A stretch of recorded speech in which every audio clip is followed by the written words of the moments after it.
I've been rereading or reading the original Pokemon manga in English, of course. There's a conspiracy theory that Giovanni is Red's father.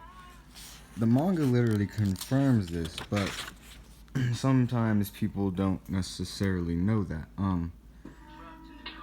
Where you go through Cerulean Cave, or the cave where in the games you get the fossils at the end.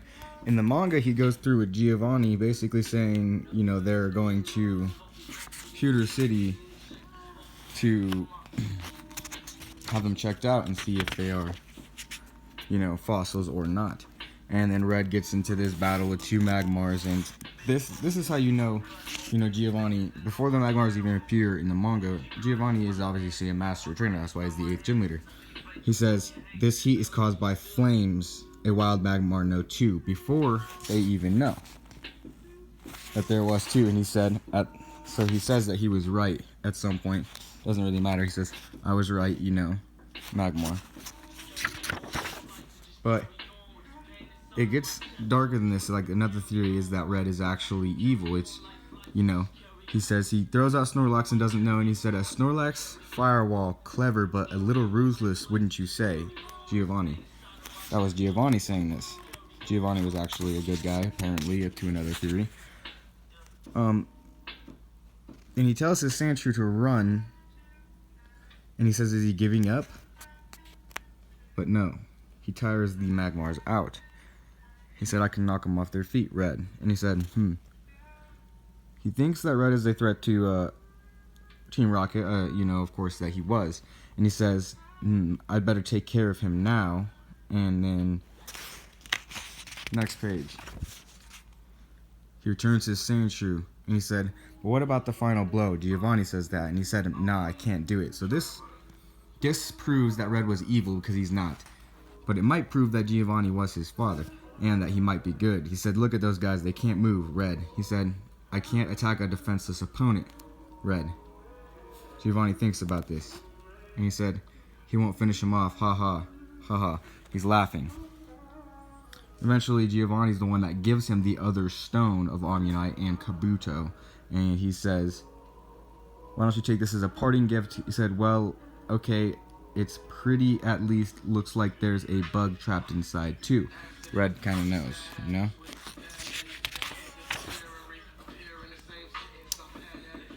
He thought it was over because he knocked them down. He's too soft. So Magmars are savage and intelligent.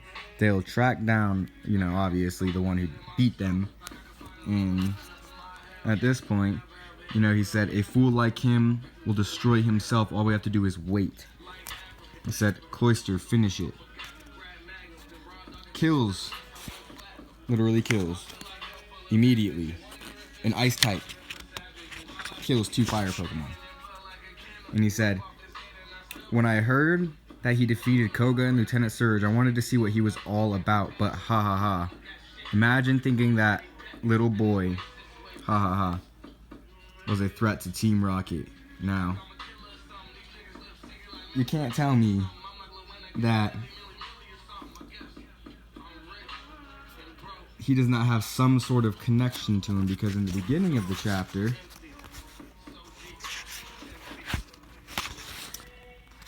Giovanni is obviously helping him through whatnot, and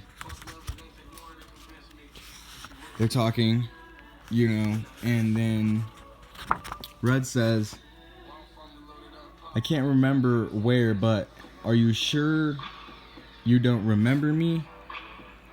He said, I can't shake this feeling that I've seen you somewhere before. This would be the first time he ever met Giovanni as well, somehow.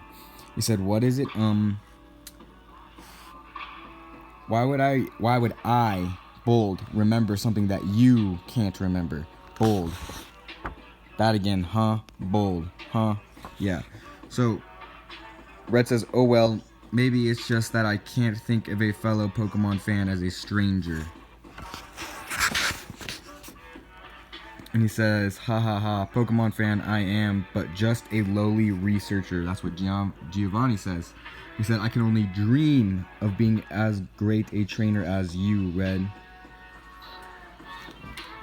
No way that they, connect it to Pokemon Origins, how they throw the Pokeball the same, and Giovanni remembers this boy, this feeling, and, maybe they both had forgotten. But I think this proves the theory correct.